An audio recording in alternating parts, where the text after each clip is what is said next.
Chapitre 1. Le thé du presbytère. C'était un jeudi après-midi de début juin, sous un ciel pâle annonçant l'été, que le petit village de Rose Hill se réunissait pour son traditionnel thé au presbytère. Ces rassemblements faisaient belle partie de l'agréable routine de la vie locale. Sandwich au concombre, génoise, beaucoup de discussions sur les jardins, la météo et les nouveaux arrivants dans les chalets du chemin de fer. Rien, à première vue, n'aurait pu être moins spectaculaire.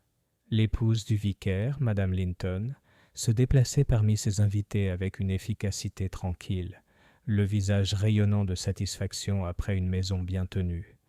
Les tasses cliquetaient, les théières fumaient, et les conversations allaient et venaient, comme une douce marée. Mademoiselle Jane Marple, assise près des portes-fenêtres ouvertes, semblait plus absorbée par son tricot que par les bavardages qui l'entouraient.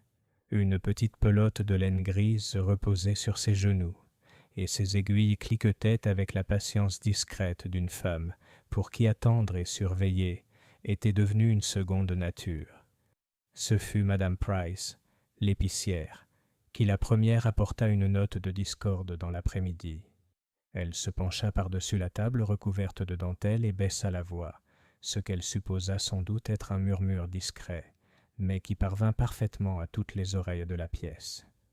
Bien sûr, on ne peut s'empêcher de remarquer les étrangetés qui règnent chez les Partridge, des lumières à des heures indues, et son neveu, eh bien, il n'a jamais eu l'air respectable. Plusieurs têtes hochèrent la tête en même temps. Madame Partridge était décédée au printemps, laissant sa jolie maison en briques à son unique neveu, un jeune homme aux mœurs incertaines. Le consensus du village était qu'il n'était pas vraiment des nôtres. La remarque fut reprise avec empressement, reprise et relayée. Miss Marple ne donna aucun signe d'écoute, bien que ses yeux, très bleus et perçants, se soient posés un instant sur le visage rond et enthousiaste de Madame Pruiss. Elle connaissait les rouages des commérages, comment ils naissaient, s'étendaient et devenaient bien plus redoutables que la graine dont ils étaient issus. La conversation s'est ensuite portée sur les préparatifs de la fête de la Saint-Jean, le succès de la tombola de l'année précédente, et la question de savoir si les roses de Madame Whitcomb remporteraient à nouveau le premier prix. Ce n'est qu'à l'arrivée de la servante, pâle et tremblante, que la sérénité de la table à thé s'est enfin dissipée. « S'il vous plaît, madame, » balbutia la jeune fille, « c'est Monsieur Partridge. Il a été retrouvé. » Ce qu'elle avait voulu dire de plus se perdit dans les exclamations soudaines qui suivirent. Madame Linton, se remettant la première, pressa la jeune fille de terminer. « Dans le placard, » murmura la servante, comme si le mot lui-même était trop affreux. « Dans le vieux placard de la maison Partridge. Mort. » Il y eut un silence si profond que le tic-tac de l'horloge du presbytère parut soudain très fort. Les tasses étaient déposées sans avoir été goûtées, les gâteaux oubliés. Rose Hill, avec ses roses, son thé et son ordre paisible, avait été frappé par l'impensable. Miss Marple posa tranquillement son tricot sur ses genoux et joignit les mains. Son expression était douce, presque absente, mais son esprit avait déjà tiré ses propres conclusions. Car les placards, réfléchit-elle, sont rarement vides, et quand ils le sont, c'est encore plus suspect. Chapitre 2. Chuchotement à Rose Hill. Le lendemain matin, la nouvelle s'était répandue aussi vite et aussi facilement que de la crème sur des scones chauds. Rose Hill, qui s'était toujours enorgueillie d'une surface immaculée, trouva cette surface perturbée de la plus désagréable des manières.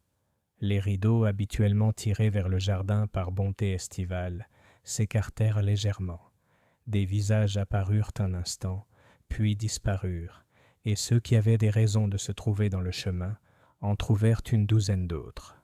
L'une se rendit à la poste 2 fois en 1 heure, parce qu'un timbre à un penny lui semblait soudain insatisfaisant.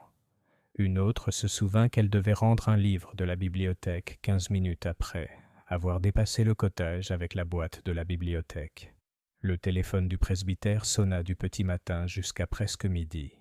Madame Linton répondit avec sa gentillesse habituelle, même si elle ne put s'empêcher de répondre avec une certaine vivacité. Oui, c'était bien vrai. Monsieur Lionel Partridge avait été retrouvé mort l'après-midi précédent. Non, elle ne pouvait dire quand exactement. La servante Ada l'avait découvert. L'inspecteur Graves de la police du comté avait été appelé. Le vicaire réciterait des prières dimanche pour les défunts et pour le soulagement des cœurs troublés. Quel cœur brisé, dit Madame Price au bureau de poste, baissant la voix et écarquillant les yeux. On n'est pas nerveux, c'est ce que je dis. À Rose Hill surtout. Bien sûr, on a toujours entendu dire que cette famille avait des choses étranges. C'est le genre de choses qui finiront dans les journaux, vous me croyez? Derrière le comptoir de la poste, Miss Ida Finch, étroite et précise, soupesait un paquet comme s'il l'avait personnellement offensé. « Je préférerais que ce ne soit pas le cas, dit-elle, mais les gens insistent pour mourir dans des positions inhabituelles, dans un placard même. » Elle frissonna avec une curieuse gourmandise. Tellement gênant. Ce ne pouvait être que, commença Madame Price, laissant le nom délicatement muet. Elle regarda vers la porte, au cas où quelque chose de sensationnel, une meurtrière peut-être coiffée d'un chapeau hideux, entrerait à ce moment-là. Seule Miss Marple entra, du petit pas décidé d'une femme achetant exactement une demi-livre de thé et la dernière circulaire de la guilde. Elle les salua avec douceur et demanda d'une voix légère comment allait le rhumatisme de Miss Finch. « Les preuves d'immoralité ne s'améliorent pas, » dit Miss Finch d'un ton sombre. « Je suppose que vous avez entendu cette terrible nouvelle. » Miss Marple inclina la tête. « On entend des choses, vous savez, » dit-elle avec un léger sourire qui n'atteignit jamais ses yeux bleu clair. « C'est très triste quand un jeune homme meurt. Bien sûr, personne n'est jamais vraiment préparé. »« Pas préparé ?» dit Madame Price. « Eh bien, je dirais plutôt non. Trouvé dans un placard. Et si ce qu'on dit est vrai. »« Tout à fait, tout à fait. » Elle chercha quelque chose d'à la fois pieux et vivant. « Bleu. Certaines carnations sont sujettes à cela, » dit Miss Marple d'un ton doux. « Mais le bleu, je crois, est généralement réservé aux bébés qui ont avalé un bouton. »« Des boutons !» renifla mademoiselle Finch. « On ne parle pas d'enfants, mademoiselle Marple. On m'a dit qu'il y avait une odeur, forte, nauséabonde. La police a dit peu de choses, mais on s'en aperçoit. » Miss Marple ne la contredit pas. Une odeur. Elle rangea le mot avec la rigueur de quelqu'un qui garde ses tiroirs en ordre et qui, plus d'une fois, avait trouvé un fil conducteur que d'autres avaient négligé. Elle demanda, comme si c'était une simple réflexion après coup, à quelle heure la découverte avait eu lieu. « Peu après 4 heures. » dit mademoiselle Finch, qui connaissait les heures du village aussi bien que l'heure à laquelle les trains londoniens faisaient leur bref et digne arrêt à Marleycombe. La servante de Linton avait emporté un panier, des restes de scones et un pot de confiture de prunes, car ce garçon ne gardait jamais de nourriture à la maison. Pas de nourriture convenable, je veux dire. Et puis elle revient en hurlant qu'il y a un corps, et qui plus est dans le placard. Ada est une fille très irritable, dit Miss Marple. Un jour, elle a pris un hérisson pour un cambrioleur. « Des cambrioleurs » dit Madame Price en baissant la voix. « Maintenant que vous le dites, mademoiselle Finch, j'ai entendu dire que M. Partridge avait, eh bien, des fréquentations, vous savez. Des gens pas vraiment... » « Nous n'avons pas besoin de dresser une classification des classes inférieures, » rétorqua mademoiselle Finch, bien qu'elle fût évidemment aussi avide de détails que quiconque. « S'il y a eu des cambriolages dans le quartier, la police le dira. L'inspecteur Graves est un homme simple, mais pas stupide. »« Je suis certaine que l'inspecteur Graves fera de son mieux, » dit Miss Marple. Elle l'avait rencontré une fois, lors d'un souper des moissons, où il avait mangé sa part de tarte avec une conscience qui suggérait plus le devoir que le plaisir. Il avait une grande main propre et une façon de regarder au-dessus de la tête des femmes lorsqu'elles parlaient. « Et le cousin de M. Partridge est-il toujours au Willow and Crown ?»« Cousin ?» Madame Prose s'est immédiatement enflammée. « Vous ne parlez pas de cette personne maigre avec le chapeau, celle qui était venue mardi ? Le chapeau était trop jeune pour elle. Ça en dit toujours long. Mademoiselle Evangeline Partridge, » expliqua mademoiselle Finch, « de Weymouth. Elle est venue visiter la maison car elle est la tante. La pauvre madame Partridge était amicale, si on peut appeler ça une famille amicale. Elle a dit qu'elle avait des objets à récupérer dans un placard du salon. Celle-là même, je ne m'étonnerais pas. Miss Marple accepta son thé et sa circulaire, demanda si les œufs des poules étaient petits cette semaine, et sortit à la lumière du soleil, qui baignait le chemin sans broncher. Elle resta un instant près du muret du jardin du presbytère, respirant le parfum des roses et la résine piquante du troène coupé. Les choses s'organisèrent dans son esprit avec autant de calme que les rangées de haricots bien alignés que M. Linton avait plantés avec tant de satisfaction en avril.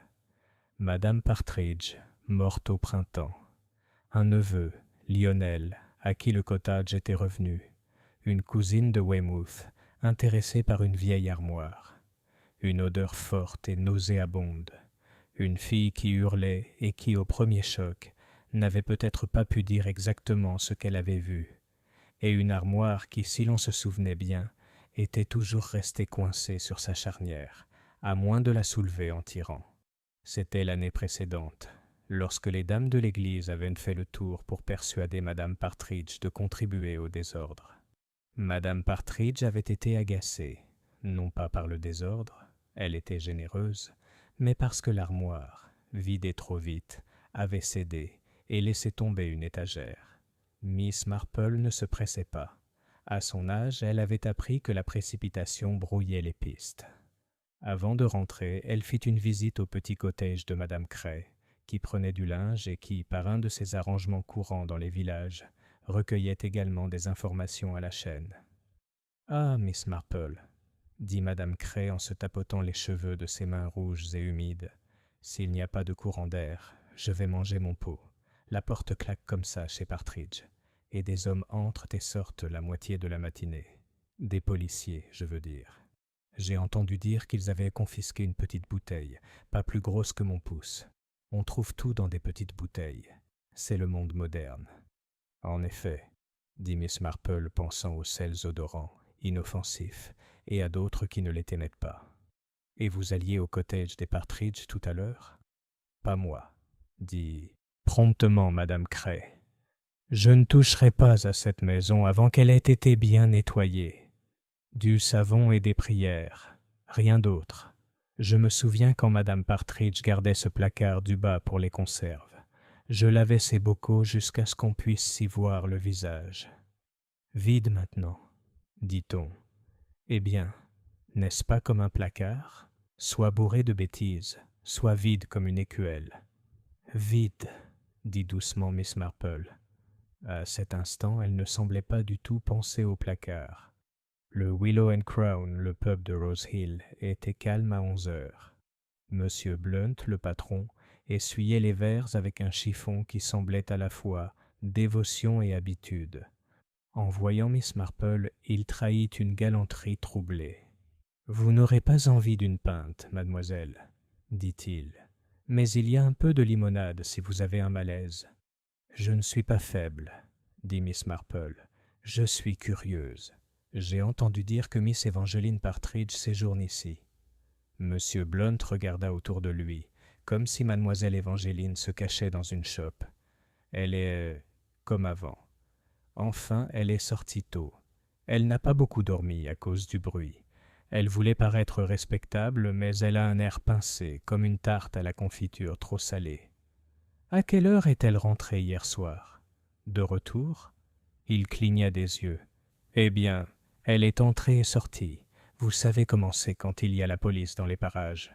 On vous dit toujours d'attendre, et après, vous ne supportez plus, alors vous partez. Je l'ai vu pour la dernière fois à 10 heures.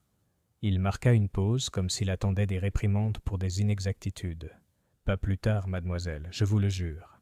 Miss Marple accepta une limonade, car il ne faut pas être désagréable. Vous êtes un homme très observateur, monsieur Blunt. J'essaie, dit monsieur Blunt, un peu surpris de se voir ainsi élevé, et j'essaie de ne pas répéter ce qui ne me regarde pas. Mais si vous me demandez, et je ne dis pas que vous l'avez fait, il y a quelque chose qui cloche. Elle n'arrêtait pas de parler d'une boîte. Comme certains disent « mon chien » ou « à mon mari ». Vous savez, comme s'il n'y avait qu'une seule boîte. « Ma boîte », dit-elle. « Ma boîte dans le placard. » Elle l'avait laissée là chez tante il y a des années, attachée avec un fil vert. Elle voulait la récupérer. Eh bien, il n'y avait aucun fil vert sur quoi que ce soit, la dernière fois que j'ai regardé. Miss Marple termina sa limonade avec un petit bruit de reconnaissance et s'en alla. Elle n'aimait pas la limonade, mais M. Blount avait été gentil de lui en offrir. L'inspecteur Graves se présenta au presbytère vers midi. C'était un homme corpulent, affichant un air de travailleur honnête et l'expression de quelqu'un qui soupçonne que le monde, interrogé de trop près, se moquerait de lui. Il avait peut-être déjà été ridiculisé et en était irrité. « La routine, mademoiselle Marple, » dit-il après avoir adressé quelques remarques solennelles au vicaire sur l'instabilité de la jeunesse moderne. « Nous nous adressons à tous ceux qui étaient présents hier et à ceux qui auraient pu voir ou entendre quoi que ce soit. J'ai cru comprendre que vous étiez au thé du presbytère. »« Oui, oui, » répondit Miss Marple. « Mais je regrette, inspecteur, de ne pouvoir vous offrir autre chose que la remarque que le gâteau éponge était un peu lourd. » Il la regarda avec la tolérance lasse des hommes qui ont femme et tante. « Connaissez-vous bien Monsieur Lionel Partridge ?»« Je connaissais sa tante, » dit Miss Marple. « Pas très bien, mais suffisamment pour comprendre que ses conserves étaient irréprochables. Le jeune homme, je le crains, n'était pas un bon à rien. On ne peut pas mettre un papier ciré sur un neveu et s'attendre à ce qu'il le garde. »« Je vous remercie de ne pas répéter cela, » dit l'inspecteur, trahissant qu'il trouvait cela irrésistible. Le jeune Partridge avait eu quelques petits ennuis. Rien de bien honorable, vous comprenez, des dettes et les soucis habituels. Mais rien qui justifie cela. C'est une sale affaire. « C'est dégueulasse, » acquiesça Miss Marple. « Bien sûr, les placards. »« On m'a dit qu'il avait été trouvé dans l'une d'elles, » dit l'inspecteur, l'air sombre et pragmatique. « Nous attendons le rapport du docteur Latimer. » Mais il y avait une odeur, un produit chimique, aucun signe de lutte, porte et fenêtres verrouillées, placard vide, sauf lui. Le tricot de Miss Marple qu'elle avait repris lors de sa visite ne faiblit pas. « Les choses vides sont plus inquiétantes que les choses pleines, » dit-elle, comme pour décrire une vérité sur le linge humide. Une armoire peut contenir du vieux linge, des pots de confiture, une boîte avec de la ficelle verte, ou, si l'on est déterminé, une illusion. Très curieux, ça. Quand les choses sont vides, on se demande bien pourquoi on s'est donné cette peine. L'attention de l'inspecteur Graves s'est aiguisée un instant. « Ficelle verte ? On entend des choses, » répéta Miss Marple. « On ne les répète pas toujours. » Il soupira. « Eh bien, si vous pensez à quelque chose, Miss Marple, n'importe quoi, vous me le direz. Vous avez l'œil, je sais. Je ne dis pas que ce genre de choses est votre truc, mais vous remarquez les détails domestiques. »« Je remarque que les gens se ressemblent beaucoup, » dit Miss Marple en lui souriant comme pour lui faire un compliment. « Et si l'odeur d'une chose qui ne devrait pas être là est présente, c'est généralement parce que quelqu'un l'a apportée. Les hommes aussi, de temps en temps, rapportent des odeurs chez eux. » L'après-midi s'écoulait. Dans les chaumières et les jardins, la nouvelle se répandait comme le liseron qui apparaissait toujours, faussement innocent, au bord des lits respectables. Mademoiselle Elsie Gray, l'institutrice, déclarait qu'elle ne dormirait pas sans que sa porte soit verrouillée. Le major Hardwick maintenait que le pays allait à volo, comme il l'avait toujours dit. Madame Whitcomb envoya un pot supplémentaire de baume à Madame Cray pour les nerfs, lequel, composé principalement de cire d'abeille et d'eau de rose, sentait divinement bon et ne faisait aucun mal. À 5 heures, Miss Marple, occupée à raccommoder une manchette et à remettre son panier à ouvrage, où personne ne trouverait jamais rien de déplacé, mit son chapeau et, au pas d'une vieille dame qui ne se gênerait pas pour être dépassée, descendit le chemin jusqu'au cottage Partridge. Un agent de police était à la porte, un jeune homme au visage sérieux et au doux désespoir de quelqu'un qui ne sait pas s'il doit saluer.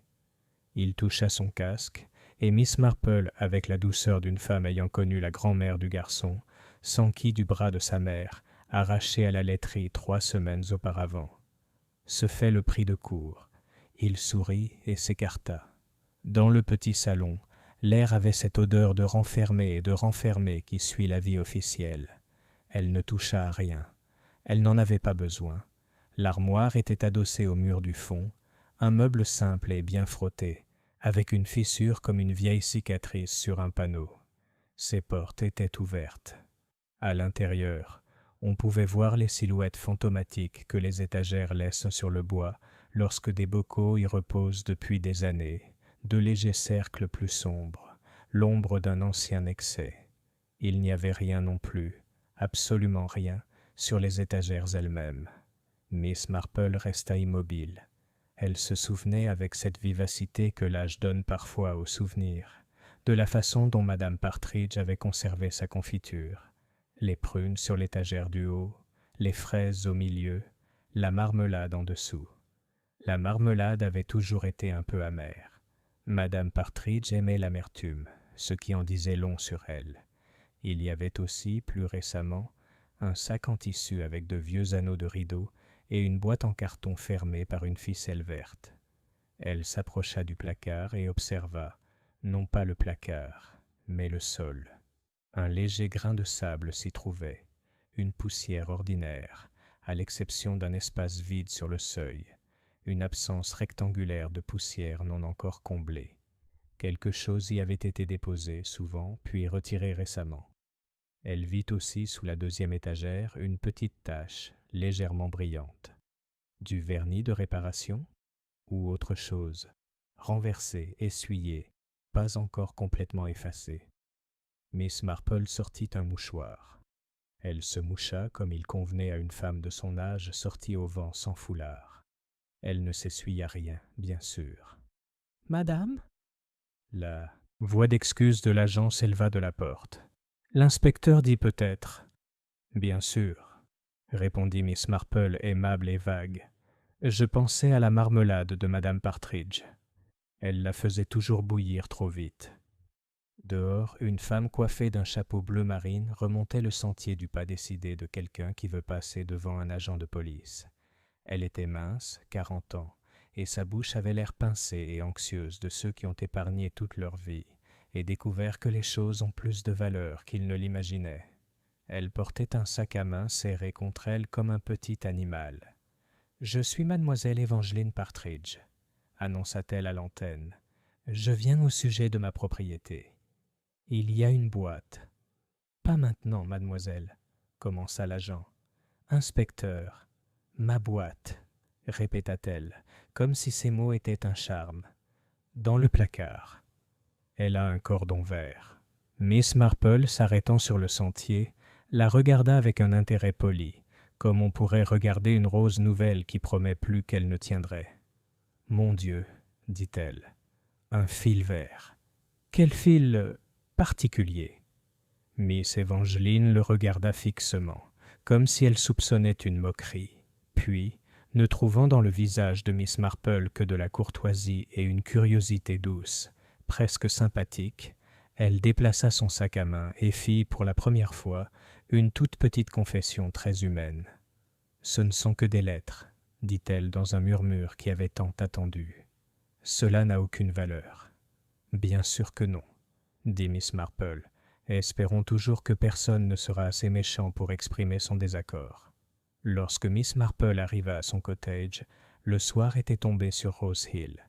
Les hirondelles traçaient des lignes dans l'air, et quelque part au loin, un chien aboya de cette voix interrogatrice qui caractérise les chiens, comme s'il n'était pas certain que le monde soit ce qu'il était un instant plus tôt. Elle fit chauffer l'eau de la bouilloire, posa 2 tasses sur un plateau, puis, après un instant de réflexion, n'en reposa qu'une seule sur l'étagère. Ce serait un thé solitaire. Elle aimait bien, de temps en temps, en prendre ainsi. Elle s'assit près de la fenêtre, où les dernières lueurs de la lumière se mirent à éclairer les géraniums, et se remit à tricoter. Le cliquetis des aiguilles était très paisible. Seul son esprit bougeait, et tout doucement. Les gens étaient alarmés, à juste titre. Le village bourdonnait de sensibilité et de conjectures, vagabonds, cambrioleurs et querelles d'amoureux, poisons à petites gorgées et apoplexie soudaine, serrures qui auraient dû tenir et qui n'ont pas tenu, une armoire qui aurait dû contenir des provisions et qui ne contenait que le corps d'un jeune homme et la plus infime trace d'âcreté dans l'air. Miss Marple se souvenait des conserves de Mrs. Partridge. Elle se souvenait du visage pâle d'Ada et du mot « dents ». Elle se souvenait de la façon dont M. Blount avait dit « ma boîte » et de la façon dont Miss Evangeline l'avait répété, comme s'il ne pouvait y avoir d'autre boîte au monde. Elle songea à la façon dont les gens rangent leurs affaires par pure méchanceté, et comment, parfois, en rangeant, ils se trahissent. Après tout, un placard vide en disait plus long qu'un placard plein. Un placard plein révélait les préférences d'une ménagère. Un placard vide indiquait que quelqu'un avait pris grand soin de son rangement. Ses aiguilles s'arrêtèrent un instant, puis reprirent leur musique calme. « Oui, » dit Miss Marple à la salle silencieuse, comme à une amie, « ce sera très désagréable. Mais notre devoir n'est pas de nous sentir à l'aise. » À Rose Hill, les rideaux furent enfin tirés. Les murmures se transformèrent en prières du soir. Le pasteur rédigea un sermon plus tendre que d'habitude, et l'inspecteur Graves, à son bureau, se passa une main fatiguée sur le visage, se demandant pourquoi, au fond de lui, il avait l'impression que quelque chose l'observait depuis un placard qu'il ne pouvait voir. Miss Marple enroula le reste de laine et le tapota pour le remettre en place, comme si une pensée était déjà posée. Dans la cuisine, la bouilloire refroidissait toute seule. Dehors, le village, avec ses roses et ses petites ambitions ordinaires, dormait d'un sommeil agité. Et dans le cottage des Partridge, le placard restait ouvert sur son propre vide, comme si, ayant livré son terrible secret, il attendait maintenant d'être rempli à nouveau. Chapitre 3. Un mauvais suspect. Le lendemain matin, la sérénité était trompeuse. La brume se leva tôt des prés, laissant les haies perlées de rosée, et dans la grande-rue, on entendait Madame Price déclarer à qui voulait l'entendre que la police allait procéder à une arrestation avant la fin de la journée. Les arrestations, déclarait-elle, étaient comme la pluie, inévitables une fois les nuages rassemblés. En milieu de matinée, ces paroles se révélèrent exactes, mais pas de la manière attendue par les villageois. Car l'inspecteur Graves, après avoir passé la nuit en consultation active avec son sergent et quelques agents, annonça que mademoiselle Evangeline Partridge était détenue pour interrogatoire. L'arrestation, cela se produisit au Willow and Crown, juste au moment où l'on débarrassait les provisions du petit déjeuner. Evangeline, pâle après une nuit blanche, insistait une fois de plus auprès de M. Blunt au sujet de sa boîte disparue. Elle insista, la voix tremblante, qu'elle se trouvait dans le placard. Elle l'y avait vue quelques mois auparavant, lors de sa dernière visite chez sa tante. « Ficelle verte », répéta-t-elle avec l'obsession de quelqu'un qui s'accroche à un détail parce que le tableau d'ensemble est trop effrayant. C'est alors que l'inspecteur arriva, d'un air sérieux et sans sourire. Un bref échange s'ensuivit, la revendication des biens personnels par le cousin, les déclarations sans détour de l'inspecteur à propos de poison, de bouteilles et d'odeurs suspectes. Puis les mots furent prononcés. « Je dois vous demander de m'accompagner, mademoiselle Partridge. » Rose Hill, qui planait juste derrière les fenêtres du pub, exhala comme s'il avait retenu son souffle. En moins d'une heure, tout le monde le savait. Le cousin de Weymouth était soupçonné de meurtre. Spéculation villageoise. Les rumeurs se sont répandues avec une rapidité remarquable. Elle voulait la maison, bien sûr, déclara le major Hardwick, dont le sens de la propriété était aussi aiguisé que sa moustache. Les femmes comme ça ont toujours des ambitions. Une femme célibataire, frêle et sans histoire, sans rien d'autre à espérer que les économies d'une tante. Naturellement, elle a empoisonné le garçon lorsqu'il s'est mis en travers de son chemin. Miss Finch, derrière le comptoir de la poste, renifla. À mon avis, elle protégeait sa réputation. J'imagine qu'il y avait des lettres inconvenantes. Voilà ce qu'il y avait dans la boîte. Un scandale à Weymouth, peut-être. Elle a pensé à le faire taire avant qu'il ne fasse des bêtises. Même Madame Linton, pourtant charitable, avoua à Miss Marple autour d'un thé qu'il y avait peut-être une part de vérité dans ses propos. Elle a l'air vraiment nerveuse, Jane, et je ne peux imaginer quelqu'un s'inquiéter pour un placard, à moins qu'il ne contienne quelque chose qu'elle souhaite cacher. Et puis, se faire enlever sa boîte. Miss Marple sirota son thé et sourit faiblement. Oui, c'est toujours intéressant de voir ce que les gens remarquent et ce qu'ils ne remarquent pas. Les doutes de Miss Marple. Ce que Miss Marple remarqua était d'un autre ordre. Elle avait observé le sac à main de la cousine, serré contre elle comme un bouclier. Une femme effrayée, certes, mais pas, pensa Miss Marple, une femme meurtrière.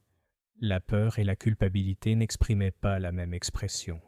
La culpabilité, elle le savait, était plus pesante, tirant sur les commissures des lèvres, ternissant le regard. La peur était vive, furtive, comme un oiseau en quête d'abri. Le regard de Miss Evangeline scrutait partout, mais ne s'éteignait pas. Et puis il y avait l'affaire du placard lui-même. Miss Marple ne pouvait oublier les contours fantomatiques des bocaux, la bande propre où quelque chose avait été posé, la légère trace sous l'étagère. Tout cela était très curieux. Si Miss Evangeline avait été si déterminée à dissimuler des lettres compromettantes, pourquoi ne pas les avoir emportées discrètement dès le départ? Pourquoi attendre la fête du village pour faire tout un plat à propos de placards et de ficelles vertes? Elle pensa aussi au récit terrifié d'Ada, la servante. « Dans le placard, madame, dans le placard. » L'imagination d'Ada était vive, mais ses yeux, bien qu'écarquillés par la panique, avaient été sincères.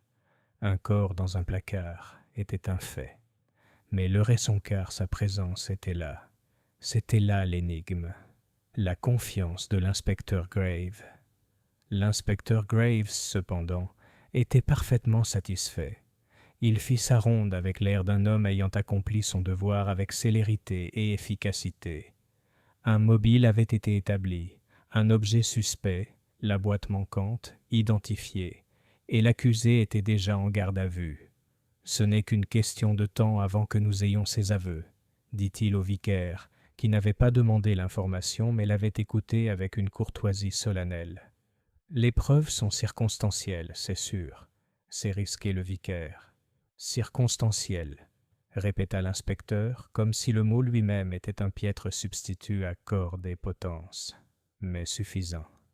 Elle avait les moyens, l'occasion, le mobile. Que faut-il de plus? « J'aimerais peut-être y regarder de plus près, » murmura Miss Marple, apparue sur le seuil, son tricot à la main. L'inspecteur lui lança un regard à la fois las et indulgent, celui que les hommes lancent qu'à parfois aux dames âgées, qui parlent de choses qui les dépassent. Une observation silencieuse. Cet après-midi-là, Miss Marple descendit lentement vers la place du village. Les préparatifs de la fête étaient encore visibles, guirlandes enroulées en paquets soignés, tables à tréteaux empilées contre le mur du cimetière. Elle s'arrêta pour admirer les roses de Madame Whitcomb, puis se pencha, apparemment pour redresser une tige pendante, et ramassa un petit morceau de papier déchiré, emporté par le vent. Ce n'était rien, apparemment, la moitié d'une étiquette de peau, mais sur le coin déchiré, à l'encre délavée, elle lut le mot oxalique. Un mot de jardinier, pensa-t-elle, un mot dangereux entre des mains imprudentes. Elle replia le morceau dans son mouchoir, l'air doux comme toujours. La police, elle le savait, ne verrait pas encore l'importance de telles choses. Elle le faisait rarement avant qu'il ne soit trop tard, et Miss Marple, s'installant sur le banc près du porche, réfléchit que les placards, comme les gens, pouvaient être très trompeurs. Chapitre 4. Secret révélé. Le samedi, le village s'éveilla sous un soleil glacial et trop vif qui rendait les roses trop roses et les ombres sous les haies trop noires. C'était un temps pour le spectacle, pensa Miss Marple, un peu comme ces gens qui, en cas d'urgence, redoublent de gaieté, de peur que quiconque ne soupçonne ce qu'ils ont dans le cœur. Rose Hill, entourée de policiers comme des scarabées sous une pierre renversée, s'efforça de rester ordinaire, mais échoua. À 9h30, le docteur Latimer sortit du cottage des Partridge avec son sac et une expression de résignation médicale qui signifiait « On ne peut rien faire pour les morts ». Il ferma le portail avec un soin inutile et trouva Miss Marple au coin, apparemment occupée à compter les moineaux sur la haie du presbytère. « Bonjour, Miss Marple. » Il toucha son chapeau. « Une affaire sordide. » « En général, c'est le cas, » dit Miss Marple. « Je m'intéresse toujours à la méchanceté, docteur, sous ses formes domestiques. On apprend plus des tâches que des discours. Le docteur Latimer eut un petit rire qui témoignait à la fois de son âge et de son impertinence. Si vous demandez s'il y avait des tâches, il n'y en avait pas. Du moins, pas celles dont vous parlez. Pas de mousse, pas de brûlure. Mais il y avait autre chose. L'intérieur de ce placard a été lavé comme un autel. L'odeur, il fronça le nez, m'a fait pleurer. Je devrais dire un produit nettoyant puissant, pas du savon. De l'ammoniac ? Suggéra Miss Marple, doux comme du lait. Peut-être aussi quelque chose de la famille des oxaliques. On verra. J'ai écrit pour l'analyste du comté. Je ne suis pas chimiste, ajouta-t-il d'un ton plutôt agressif, comme si on l'en avait accusé. Miss Marple inclina la tête. Non. On se souvient, dans les tâches ménagères, que l'oxalique dérouille le linge. C'est sa vertu. Il tue aussi les gens, si on en consomme trop et de manière inappropriée, comme beaucoup de vertus lorsqu'on en abuse. Elle ajouta après un moment, Madame Partridge y conservait ses conserves. Elle croyait qu'il fallait faire bouillir sa marmelade jusqu'à ce qu'elle soit ferme comme un soldat. Vous vous souvenez de trop de choses, dit le docteur Latimer non sans gentillesse. Eh bien, quelle que soit la cause de sa mort, le garçon n'a pas été mort proprement. Quelqu'un a tout arrangé après. Il y a une différence. Il regarda alors autour de lui, comme s'il remarquait la petitesse du jour et la curiosité des pâquerettes, et ressentit soudain un dégoût pour les deux. Grave sera ravi de son suspect. C'est le genre d'affaire qui préfère une femme soignée. Les femmes soignées sont pratiques pour les hommes, disait Miss Marple. Elles leur épargnent bien des soucis. Lorsqu'il fut parti, elle ne se tourna pas vers son cottage, mais vers le chemin qui menait à la grande-rue. Les courses qu'elle avait en tête n'étaient pas, à proprement parler, des courses. C'étaient plutôt de petites directions où l'esprit pouvait flâner en faisant semblant d'avoir les jambes occupées. Au bureau de poste, mademoiselle Ida Finch inscrivait des chiffres dans un registre, les lèvres pincées et vertueuses de celle qui compte les choses qui ne lui appartiennent pas strictement. Elle leva les yeux et, voyant mademoiselle Marple, posa un buvard sur sa page, comme pour protéger sa pudeur. « Vous êtes en avance, » dit Miss Finch. « Il le faut, » dit Miss Marple. « J'ai une carte pour ma nièce, qui n'écrit pas souvent, et il vaut donc mieux l'encourager en écrivant souvent soi-même.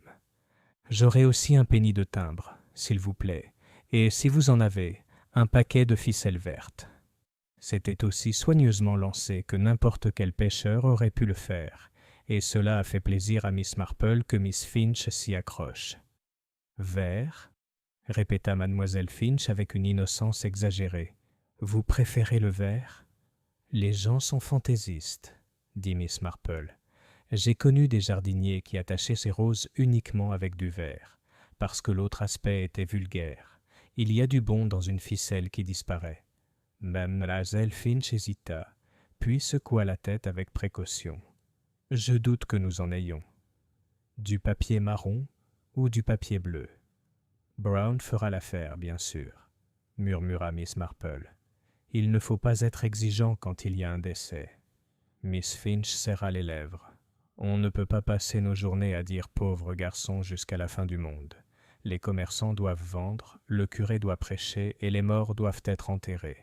Vous serez peut-être intéressé par le fait que la police était là hier soir pour demander si Miss Evangeline Partridge avait envoyé des colis recommandés le mois dernier. Aucun. Ils ont été déçus. J'imagine que c'est souvent le cas pour la police, dit Miss Marple. Peut-être que la déception comme la digestion les améliore. Miss Finch renifla. Et je dois dire, Miss Marple, que je n'apprécie pas l'idée que la poste soit un lieu secret. Nous sommes un lieu de confiance. Si des lettres avaient été trafiquées, je le saurais. Connaître et aimer, ce n'est pas la même chose, dit Miss Marple. Elle posa ses sous, rassembla ses timbres et continua. De la poste, il n'y avait qu'un pas à faire pour rejoindre la quincaillerie. Monsieur Pritchard tenait une boutique sombre remplie d'objets qui pouvaient vous faire du mal en cas de bêtise. Crochets, pointes, scies et bouteilles aux étiquettes autrefois blanches. Il avait le teint d'un homme qui vivait dans la poussière et les yeux larmoyants de sentimentalité face au scandale. « Bonjour, Miss Marple. » dit-il en surgissant de derrière un râtelier de serpillière, comme conjuré par l'idée de propreté. Il fait déjà chaud, et il n'est pas 10 heures. Vous aurez envie de... Un peu de purée, dit Miss Marple d'une voix douce. Et aussi, si vous en avez encore, un peu d'acide oxalique. Monsieur Pritchard pencha la tête. On en parle ce matin. On m'a demandé la même chose hier à propos de l'heure du thé. Vraiment? Le visage de Miss Marple exprimait l'intérêt d'une enfant qui aime qu'on lui répète les mêmes choses. Mademoiselle Gray, confia-t-il, l'institutrice. Elle a dit qu'elle avait de l'encre sur le tablier d'une élève, ce dont je ne doute pas. J'ai vu les enfants. Je lui ai dit une cuillère à café dans une bassine et attention à ses doigts. Il faut toujours faire attention à ses doigts, dit Miss Marple, et à la gorge des autres. Puis, comme une dame âgée ne devrait pas appuyer, elle passa un temps fou à discuter des détartrants pour bouilloire, et ce n'est qu'à la fin, comme par réflexion, qu'elle demanda si quelqu'un d'autre avait acheté une bouteille récemment. Monsieur Pritchard comptait sur ses doigts poussiéreux, faisant monter la poussière en petits nuages personnels. Ce n'est pas vraiment un article à la mode. Il y a 15 jours. Non plus. Madame Whitcomb a envoyé sa servante. Elle a dit que c'était pour une tâche sur le carrelage de l'office. Et il y a 3 jours, le major, pour ses coupes, a-t-il dit. Ses trophées ont bruni avec l'humidité. Je l'ai mis en garde. Il a dit qu'il était allé en Inde et qu'il ne craignait pas les acides anglais. « On craint les mauvaises choses, » dit Miss Marple. « Merci, monsieur Pritchard. Vous m'avez évité de me ruiner par ignorance. » Devant la boutique, le soleil avait pris possession d'un marteau. Miss Marple marchait lentement, non pour éviter le marteau, mais pour entendre des pas derrière lui. Elle entendit celui de M. Blount avant de le voir, le pas confortable du tenancier de pub dont le bruit est toujours une invitation à s'asseoir. Il n'était pas à l'aise ce matin. Il avait le teint vif et l'air coupable et inquiet d'un homme qui a commencé quelque chose et ne sait pas comment le terminer. « Mademoiselle Marple, commença-t-il avant de s'agiter, je n'aime pas... Vous êtes gentille. Autrement dit, vous ne le criez pas haut et fort. » « Je crie très peu, » dit Miss Marple. « Ça effraie les oiseaux. » Monsieur Blount déglutit. « J'ai réfléchi. La boîte de mademoiselle Évangeline. Nous avons un petit débarras au fond. Des chaises de rechange, des verres supplémentaires, le reste du charbon d'hiver. La veille au soir. » Il se frotta la mâchoire. « La veille du décès. J'ai entendu un bruit là-dedans. J'ai cru que c'était le chat. J'ai dit quelque chose, vous savez, bouh, comme ça. Mais le matin, tout était à sa place, et le chat n'avait pas été enfermé. Et puis hier, après qu'ils ont emmené mademoiselle Évangeline, il leva la tête, provocateur. J'ai regardé. Je ne cherche jamais à fouiller, mais j'ai regardé. Et dans le coin, derrière le seau à charbon, de la ficelle verte, 2 morceaux, coupés. Le verre exact qu'on utilise pour faire paraître les choses bien rangées. C'est très raisonnable de me le dire, dit Miss Marple. Il faut s'entraîner à dire les choses à quelqu'un avant de les dire à la police. Son visage s'illumina douloureusement. Tu vas leur dire? Je m'arrangerai pour qu'ils l'apprennent, dit Miss Marple. La police tient à ce que ces découvertes lui appartiennent. À 11 heures, Miss Marple possédait plus de fils qu'il n'en faudrait pour faire une belle pelote. Elle les rapporta chez elle et les enroula autour de la bobine de ses pensées jusqu'après le déjeuner, où elle enfila une blouse propre et alla rendre visite à madame Whitcomb, qui avait les plus belles roses, les carreaux de cuisine les plus rigides, et une opinion bien arrêtée de ce que méritait un jeune homme qui se faisait assassiner dans un village convenable. Le jardin Whitcomb était ordonné jusqu'à la sévérité.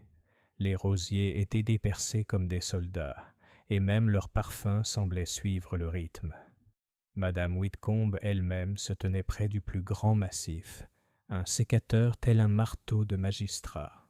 À côté d'elle, une jeune femme aux traits réguliers, au regard pâle et intérieur, tel un miroir obéissant, ramassait les pétales tombés dans un panier peu profond. « Ah, Miss Marple, » dit madame Whitcomb, qui l'admirait sans l'avouer. « Vous me trouvez occupée. Mais je ne suis jamais trop occupé pour la politesse. Vous êtes un modèle pour nous tous. dit Miss Marple. Vos roses sont magnifiques, et ils iront mieux quand on cessera de les contrarier avec leur bavardage. Le sécateur claqua. Je suppose que vous avez entendu la dernière nouvelle. La cousine a été vue en larmes. La nervosité, bien sûr. Les femmes comme ça pleurent toujours quand on les surprend. Les gens pleurent souvent, a déclaré Miss Marple, même si ce n'est pas toujours pour la raison donnée. Madame Whitcomb fit le bruit d'une femme qui considère la miséricorde comme un engrais faible. Nous aurons bientôt des journalistes. Je n'en aurai pas dans mon jardin. Martha, tu n'as pas bien cueilli ces pétales. Ils vont devenir visqueux s'ils mentent. Oui, madame, dit Martha Briggs d'une voix très douce. Elle avait la légère courbure des femmes qui vivent à l'intérieur, même lorsqu'elles sont dehors.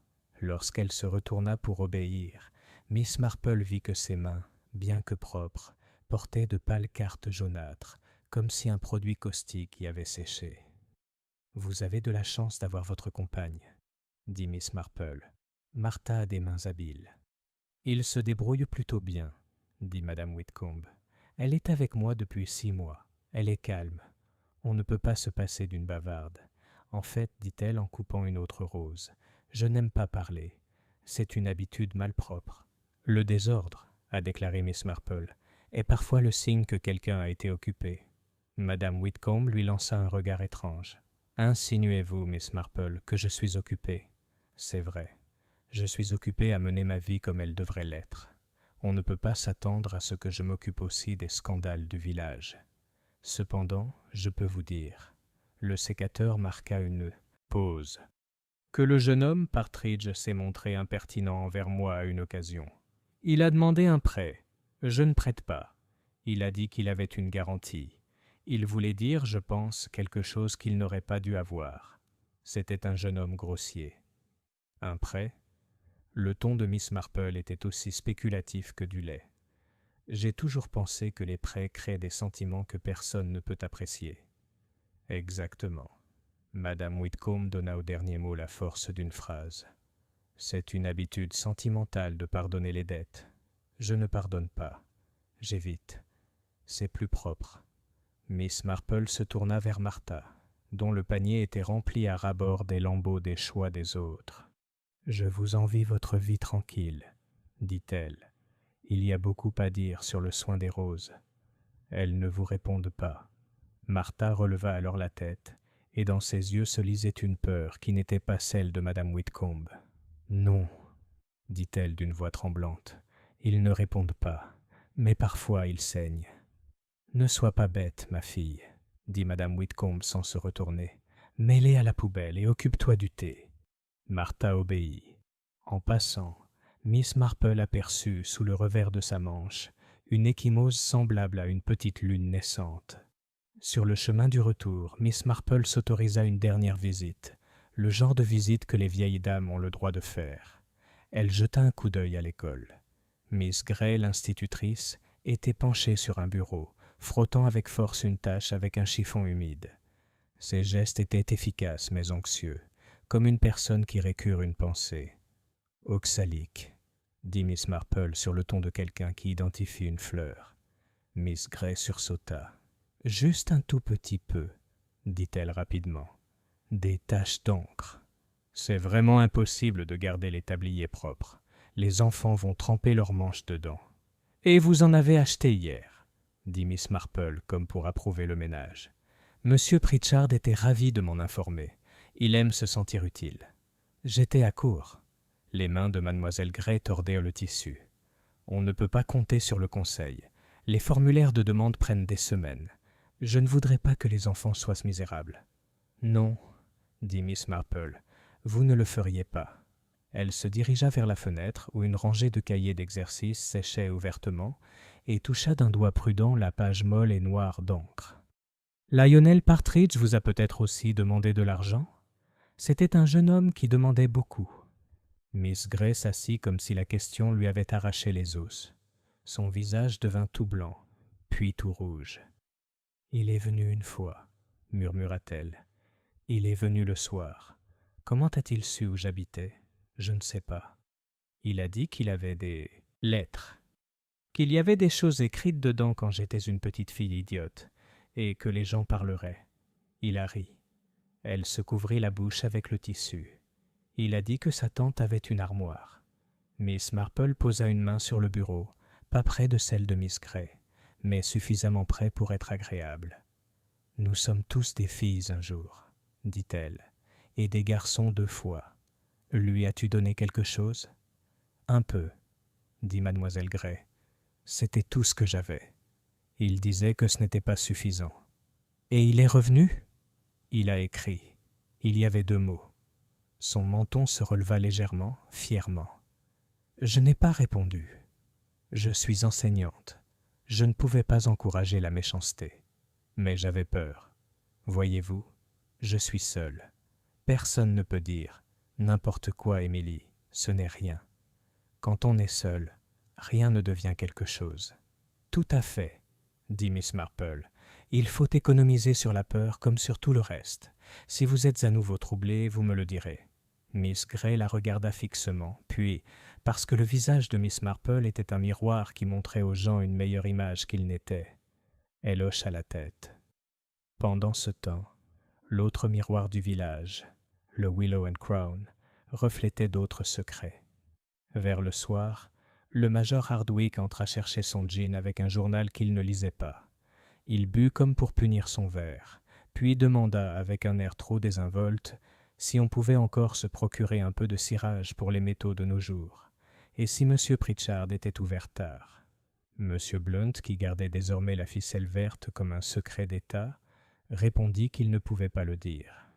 Une fois le major parti, Ada, la servante, s'introduisit comme une gorgée. On lui avait dit de ne pas parler, mais parler lui était aussi nécessaire que respirer. Elle acheta une demi-pinte de stout pour sa tante, qui n'aimait pas la stout, et demanda d'une voix étranglée si la stout serait bonne pour les nerfs. « Pour le fer, » dit M. Blunt d'un ton sombre, « mais pas pour les placards. Que veux-tu vraiment, Ada ?»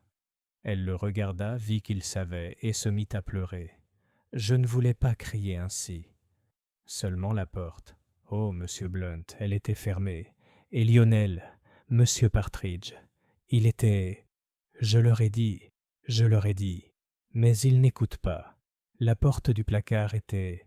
Fermerie, il faut le soulever, voyez-vous, et je n'ai pas pu le soulever. J'ai couru chercher Monsieur Linton, mais à notre retour, il était ouvert. Monsieur Blunt le fixa. « Ouvert ? Tel que je suis, octa Ada. C'est la vérité. Et l'odeur n'était pas si forte la première fois. C'était pire à notre retour. » Il posa le verre qu'il polissait. 2 fois en une journée, la voix de Miss Marple lui parvint, bien qu'elle fût absente. Et il faut s'entraîner à raconter avant de prévenir la Seth Police. « Tu iras voir Miss Marple, » dit-il brusquement. « Tu lui diras exactement cela, dans ces termes.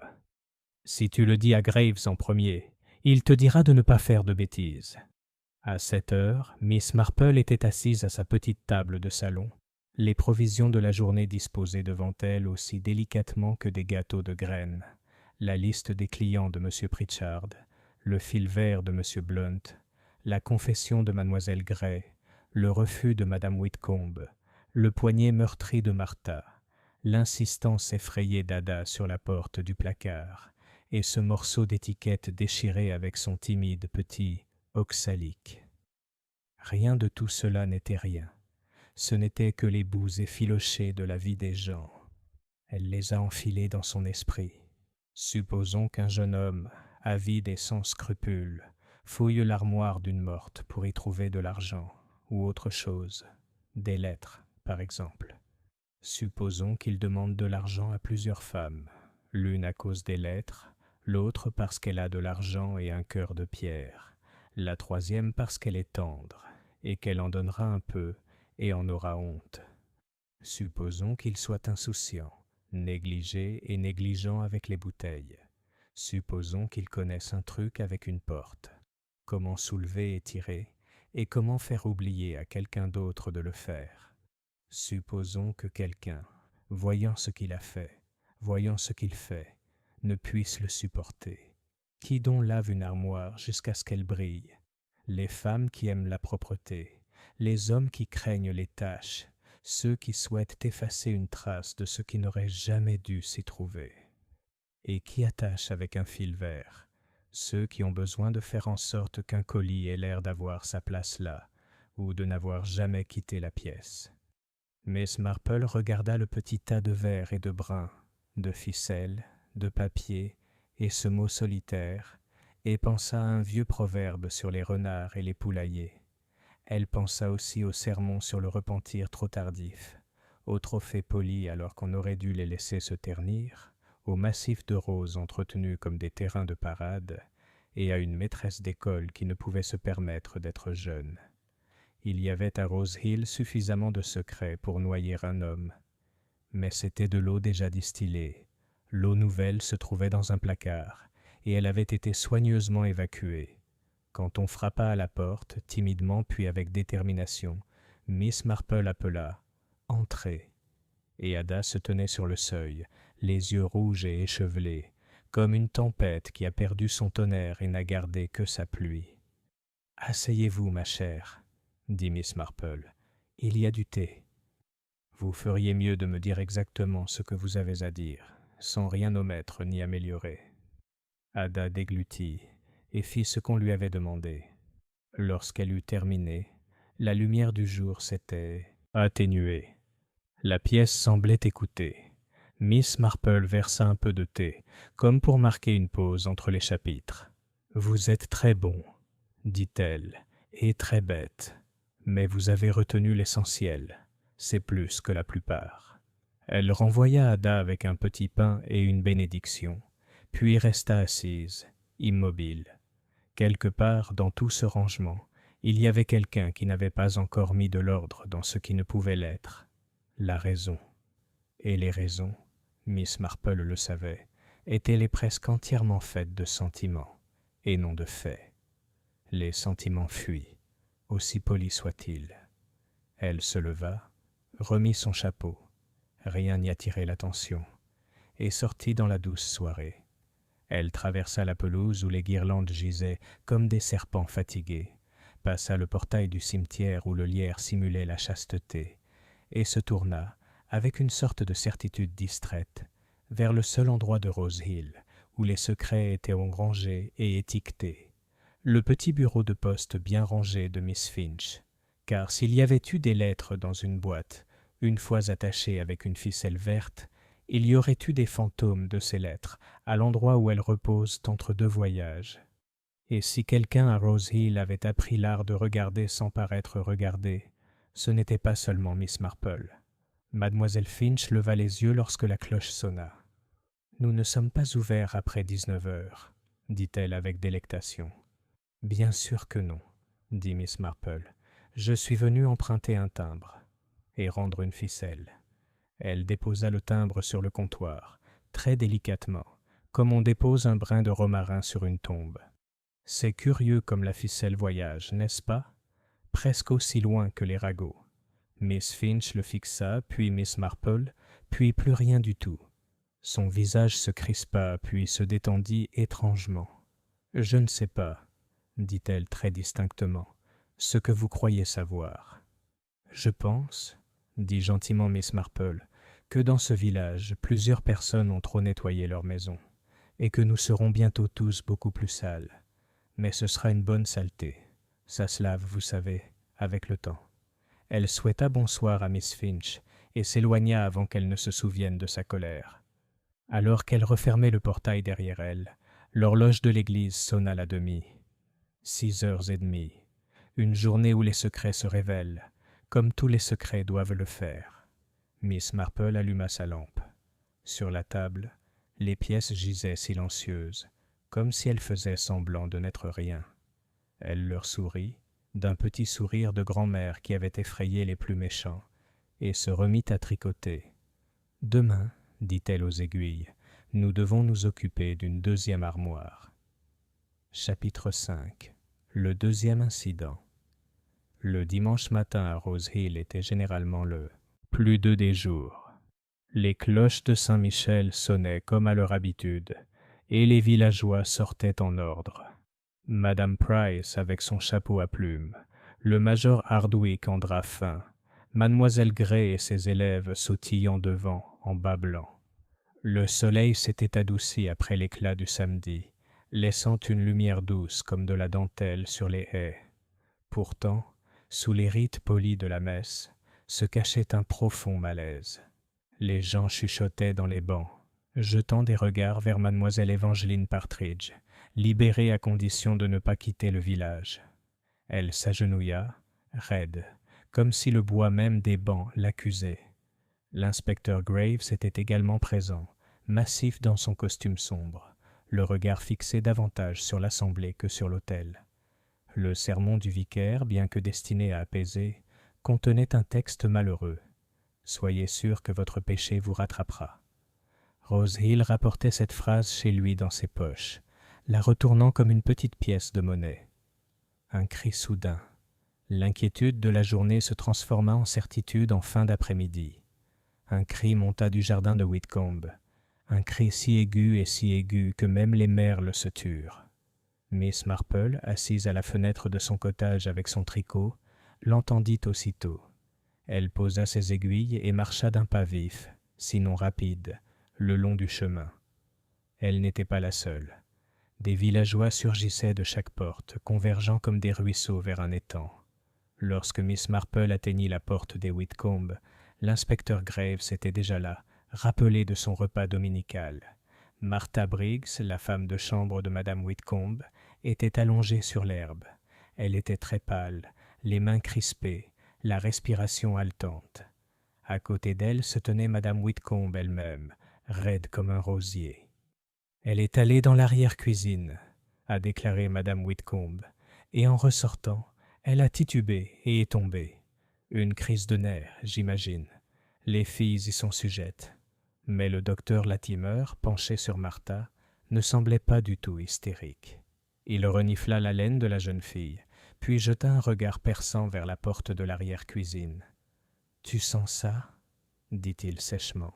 « Pas de gaz, pas de savon, quelque chose de plus piquant. » L'inspecteur Graves, déjà fronçant les sourcils, se faufila dans la petite arrière-cuisine. Un instant plus tard, il en ressortit, tenant une petite bouteille en verre à moitié vide, bouchée par un bouchon en liège. L'étiquette était pâle, mais encore lisible, acide oxalique, pour nettoyer et éliminer les taches. Un murmure parcourut les villageois rassemblés. Oxalique, le mot même qui résonnait à Rose Hill depuis la mort de Lionel Partridge. Le mot silencieux de Miss Marple. Miss Marple parla peu.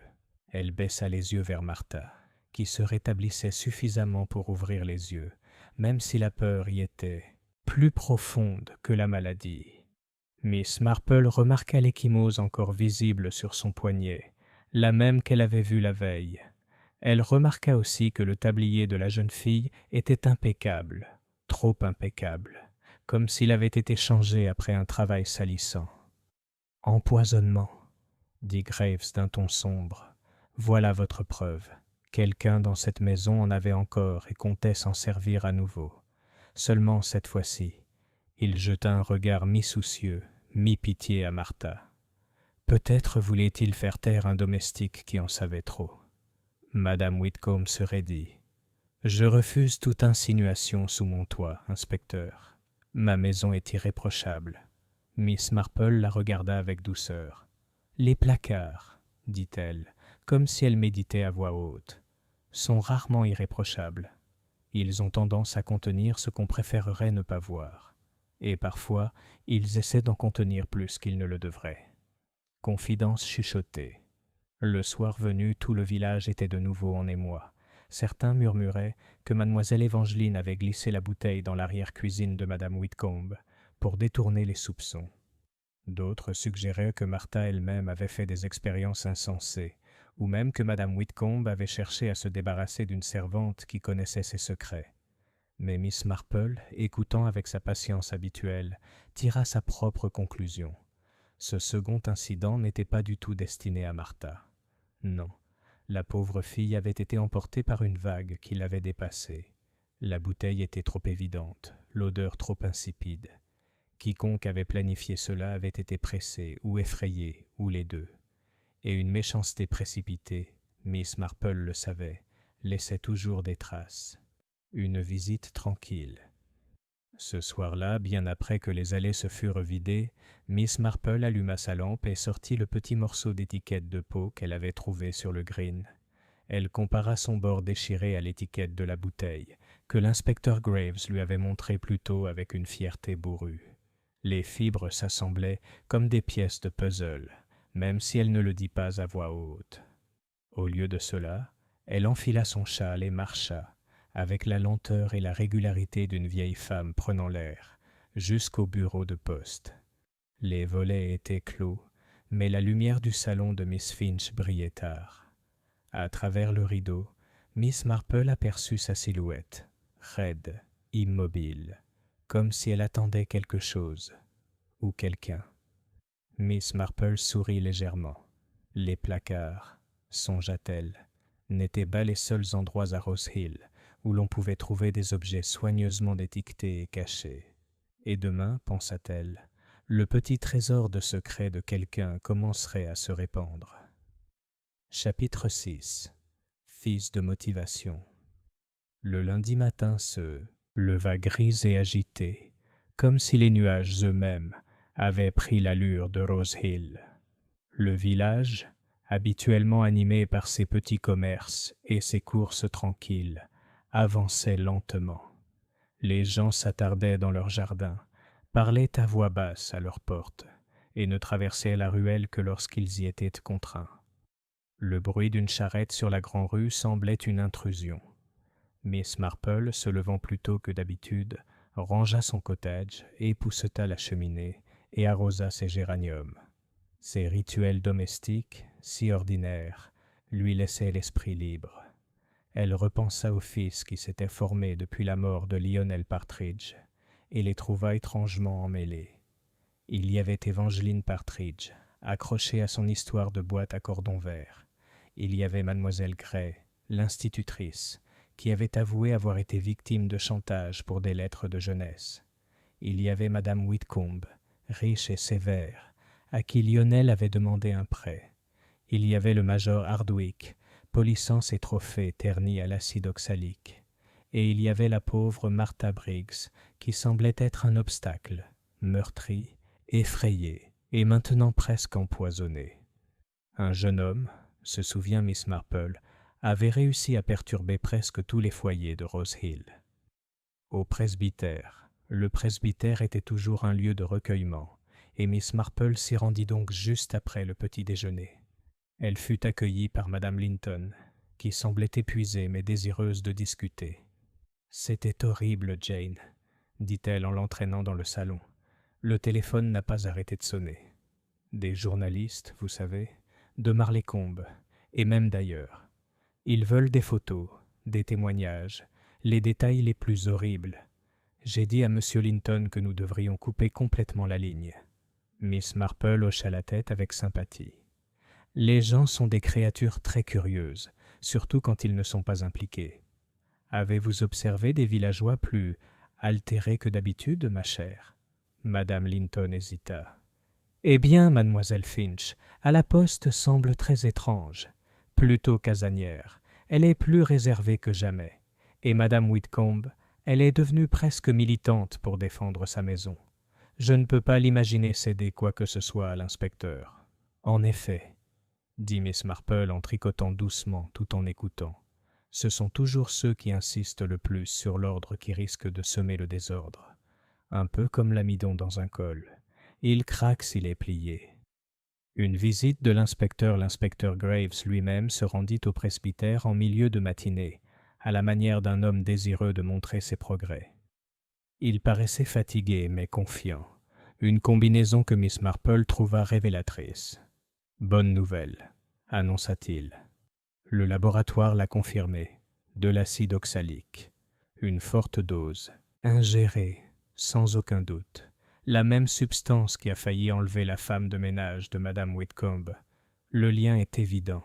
« Vraiment ?» demanda Miss Marple en posant son tricot. « Les connexions sont utiles, inspecteur, même si parfois on attache 2 points incorrectement. » Il fronça les sourcils. Mademoiselle Marple, vous aimez trop les énigmes. Les faits sont les suivants. Lionel Partridge a ingéré du poison. Sa cousine était obsédée par une armoire et une boîte disparue. Elle avait un mobile et une opportunité. Elle ne s'expliquera pas complètement. Et maintenant, cette femme de chambre de Madame Whitcomb tombe malade de la même façon. Quelle autre conclusion? Miss Marple sourit doucement.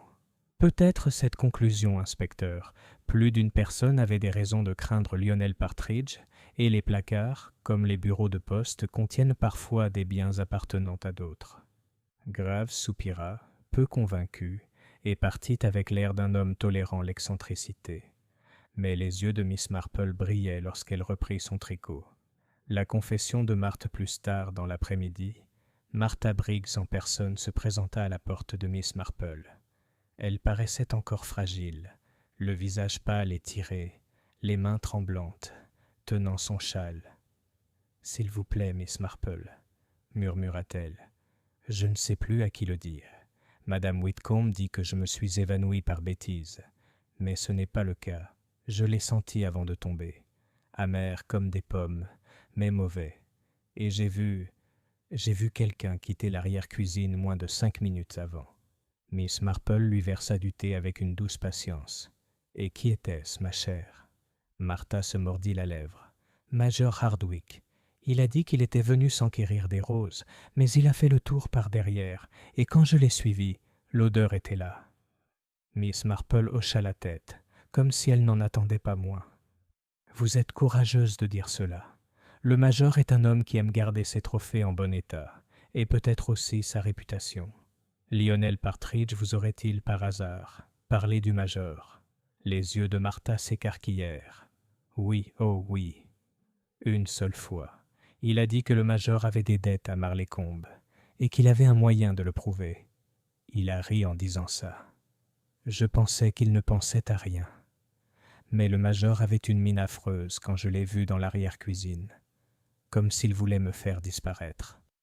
Secrets et cordes. » Ce soir-là, Miss Marple écrivit un court mot et le fit parvenir, par l'intermédiaire d'un garçon de course digne de confiance, à l'inspecteur Graves.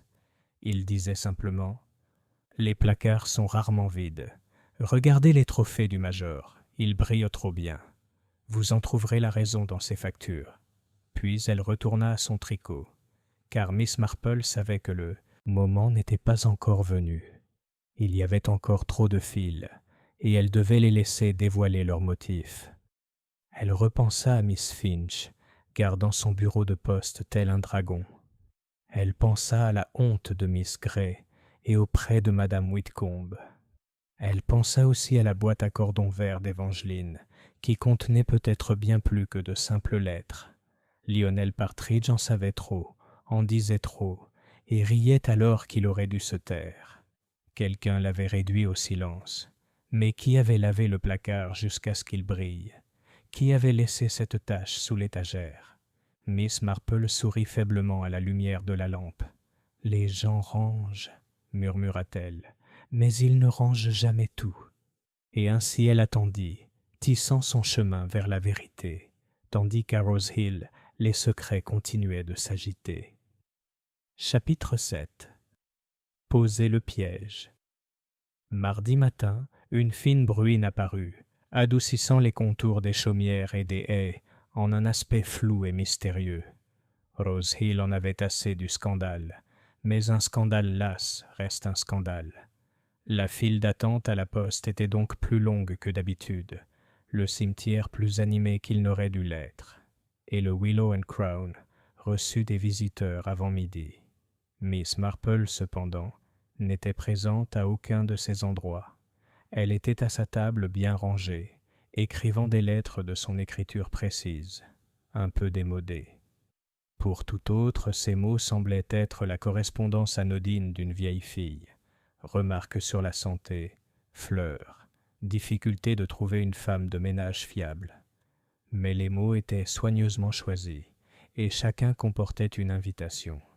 Dans l'après-midi, elle avait envoyé un message à 3 foyers, Madame Whitcomb, Mademoiselle Finch et le major Hardwick. Le texte était identique. Il me semble, cher ami, qu'il y a eu un malentendu au sujet des placards. Je serais ravi que vous passiez prendre le thé à mon cottage demain après-midi, afin de dissiper certains malentendus. Affectueusement, Jane Marple. Le doute de l'inspecteur Graves. Le soir même, l'inspecteur Graves arriva à la grille de Miss Marple, ses pas lourds sur le gravier étant reconnaissables. Il retira son chapeau avec l'air d'un homme déterminé à se montrer poli sans être indulgent.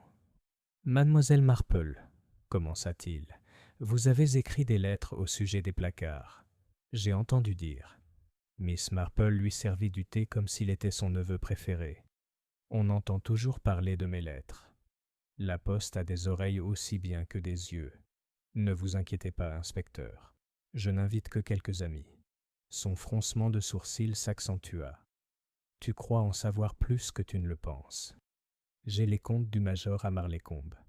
Oui, il avait des dettes, mais les hommes de son espèce en ont toujours. Ça ne fait pas de lui un empoisonneur. » « Non, » acquiesça doucement Miss Marple.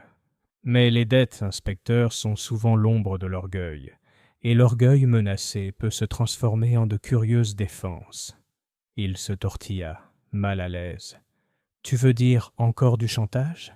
Les aiguilles de Miss Marple claquèrent doucement tandis qu'elle reprenait son tricot. « Je veux dire que Lionel Partridge avait un penchant pour les faiblesses des autres, et les gens n'aiment pas qu'on les exhibe en public. Ils sont prêts à payer pour les cacher. Mais si la somme devient trop importante, ils perdent parfois avec une autre monnaie. » Graves se leva brusquement. « Vous vous mêlez de ce qui vous arrive, Miss Marple.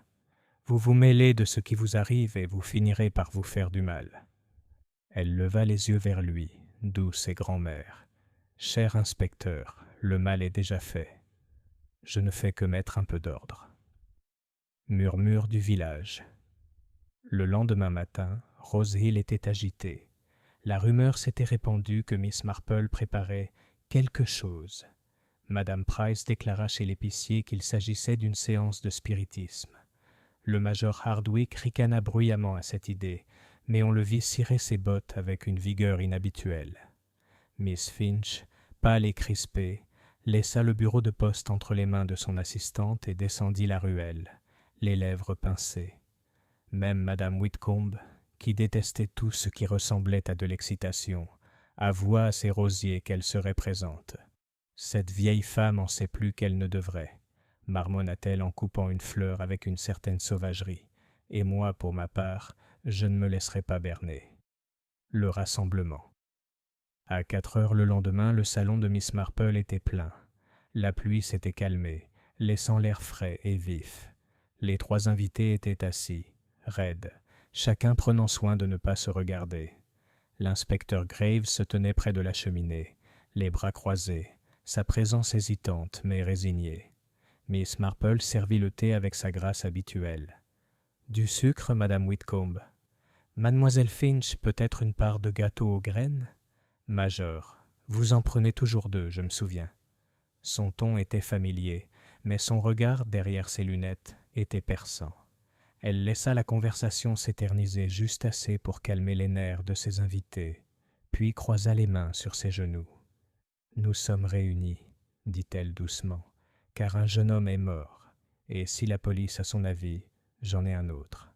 Lionel Partridge n'a pas été empoisonné accidentellement, ni par un inconnu. Il a été tué par quelqu'un dans cette pièce, ou tout près. » Un léger hoquet s'échappa de Miss Finch. La bouche de Madame Whitcomb, aussi acérée qu'un sécateur, se crispa. La moustache du major se hérissa dangereusement. L'inspecteur Graves se déplaça, protestant à moitié, mais Miss Marple continua sereinement. « Voyez-vous, » poursuivit-elle, « Lionel s'est mêlé de trop de vie. Il avait des lettres appartenant à quelqu'un, connaissait les dettes d'un autre et réclamait de l'argent à un troisième. Il riait alors qu'il aurait dû se taire, et quelqu'un a décidé que ce rire devait cesser. » Elle s'arrêta, laissant le silence s'approfondir. « Les placards, » dit-elle doucement, « sont des choses curieuses. Ils racontent des histoires. Celui du cottage des Partridge avait été trop nettoyé pour cacher une tache de poison. Mais les placards cachent aussi le souvenir de ce qu'ils contenaient autrefois. Des bocaux, des boîtes, des petites bouteilles. Et parfois, quand on vide le placard, ce n'est pas seulement la confiture qui disparaît, mais aussi la vérité. Une réaction révélatrice. À ces mots, mademoiselle Finch poussa un cri aigu, puis tenta de le dissimuler par une toux. Le major la fusilla du regard comme si elle l'avait trahi. Madame Whitcomb resta immobile, les yeux rivés sur sa tasse de thé. Miss Marple sourit gentiment à la postière. « Oui, Miss Finch. Vous vous souvenez de la boîte, n'est-ce pas? Celle avec le fil vert. Vous l'avez vue plus d'une fois, car elle vous est passée entre les mains avant même d'être déposée dans le placard de Madame Partridge. Vous savez très bien ce qu'elle contenait, et pourquoi certaines personnes paieraient cher pour la cacher. » La pièce s'agita comme une haie sous un vent soudain. L'inspecteur Graves se pencha en avant, les yeux plissés. « Est-ce vrai, mademoiselle Finch ?» Mais Miss Finch ne dit rien. Elle resta assise, raide, les doigts crispés sur sa jupe, les yeux fixés sur Miss Marple avec un mélange d'effroi et de soulagement, comme si elle était à la fois prisonnière et confesseuse. Miss Marple reprit son tricot, toujours aussi calme. « Demain, inspecteur, dit-elle, vous trouverez le reste. Mais ce soir, prenons notre thé. Il ne faut pas laisser les placards fermés trop longtemps. Ils moisissent, vous savez. » Et dans le silence qui suivit, le piège se resserra. Chapitre 8. Les sources du piège. Le soleil de l'après-midi filtrait à travers les rideaux de dentelle de Miss Marple, peignant le salon d'un doux or. Les tasses à thé brillaient, l'assiette de gâteau aux graines restait intacte, et la petite horloge sur la cheminée tic-taquait avec une patience lente qui ne faisait qu'accroître la tension dans la pièce. Miss Marple, apparemment absorbée par le démêlage d'un nœud de laine, laissa le silence s'alourdir. Il pesait sur ses invités jusqu'à ce que les mots leur échappent comme la vapeur d'une bouilloire. « Les soies majeures, je ne vais pas rester là !» s'exclama enfin le major Hardwick, la voix rauque d'indignation, à écouter ces insinuations. « Vous êtes peut-être une femme intelligente, Miss Marple, mais vous allez trop loin. J'ai des dettes, oui.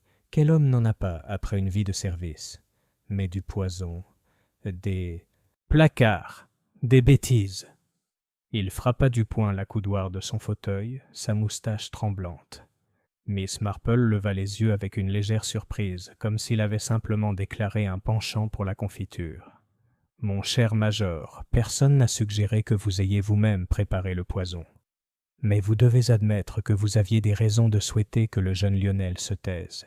Il était au courant pour Marleycombe, n'est-ce pas? » Le visage du major prit une teinte cramoisie. Il jeta un regard perçant à l'inspecteur Graves, puis à Miss Marple. Et s'il le faisait? Un peu de bavardage, quelques factures. Ça ne vaut pas la peine de tuer pour ça. Pas pour vous, peut-être, murmura Miss Marple, mais pour un homme qui accordait plus d'importance à la réputation qu'à tout, eh bien, on ne peut pas toujours mesurer le poids de l'orgueil. La défense contre le froid de Madame Whitcomb. Avant que l'inspecteur ne puisse parler, la voix de Madame Whitcomb trancha l'air comme une lame. « Vraiment, Miss Marple, cette performance frise l'indécence. Je ne laisserai pas mon nom, ni mes roses, être mêlés à un scandale sordide. Lionel Partridge était un garçon impertinent. Il m'a un jour demandé de l'argent. J'ai refusé. C'est tout. » Sa main, cependant, tremblait légèrement lorsqu'elle attrapa sa tasse de thé, et les yeux perçants de Miss Marple ne la manquèrent pas. « Vous avez tout à fait raison, Madame Whitcomb, » dit-elle gentiment. « Refuser était sage, mais Lionel n'était pas du genre à accepter un refus de bonne grâce. Il vous a peut-être menacé aussi, peut-être avec des informations qu'il n'aurait jamais dû posséder. Ce bleu sur le poignet de la pauvre Martha, cela suggère que quelqu'un dans votre foyer craignait d'être exposé. » Madame Whitcomb reposa sa tasse avec un bruit sec. « Vous présumez trop. Martha est maladroite. Si elle se blesse, c'est de sa faute. » Mais la couleur de ses joues trahissait plus que ses paroles. La maîtresse de poste craque Mademoiselle Finch était restée silencieuse tout du long, les lèvres pincées, les mains nouées sur ses genoux. Elle émit alors un petit son étranglé. « C'étaient les lettres, » murmura-t-elle soudain. « Toujours les lettres. » Elles me parvenaient entre les mains. Je les triais, les pesais, les transmettais. Je ne pouvais m'empêcher de les voir. Lionel les avait trouvées dans le placard de sa tante à sa mort. Il m'a nargué avec ce que je savais déjà. L'inspecteur Graves se pencha brusquement. « Quelle lettre, mademoiselle Finch ?» Elle secoua la tête, les larmes aux yeux. De vieilles choses, des bêtises, écrites il y a des années par des gens qui auraient dû être plus avisés. Certaines signées, d'autres non, mais toutes dangereuses. Il menaçait de les montrer, d'en faire des copies. Il riait. « Et donc, dit doucement Miss Marple, vous compreniez ce que contenait la boîte de Miss Evangeline. Vous saviez que si elle était ouverte, elle ferait honte à plus d'un à Rose Hill. Ni argent ni objet de valeur, seulement des mots.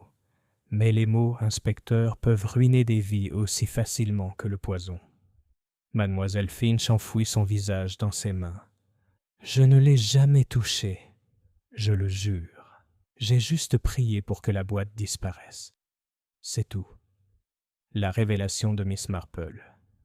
La pièce retomba dans le silence, rompu seulement par le tic-tac régulier de l'horloge. Miss Marple posa son tricot et regarda tour à tour les visages. « Chacun de vous avait ses raisons, » dit-elle doucement. Lionel a cherché à profiter de la faiblesse de mademoiselle